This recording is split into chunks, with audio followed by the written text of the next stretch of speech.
Sir चाबी क्यों निकाल रहे हैं? तो गाइस आज मैं बात करने वाला हूँ आलियन व्लॉग्स के बारे में। तो गाइस आलियन व्लॉग्स अपने फ्रेंड के साथ राइड पर होते हैं, तभी उन्हें पुलिस वाले रोक लेते हैं। फिर कुछ ऐसा सीन हो जाता है।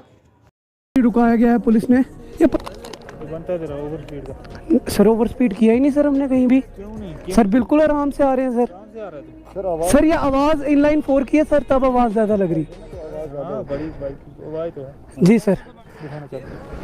न्यूट्रल है, न्यूट्रल है।